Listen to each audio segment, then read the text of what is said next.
ఇంటికి తొలి చూలు పిల్లాలు అందం జన్మ జన్మల పుణ్య ఫలముగా జాలువారు పసి పాప నవ్వులే ఆలు మగలకు అందం.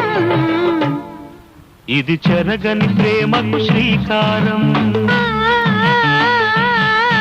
ఇది మమతల మేడకు ప్రాకారం. పండిన కలలకు శ్రీరస్తు, పసుపు కుంకుమకు శుభమస్తు. కనివిని ఎరుగని అనురాగానికి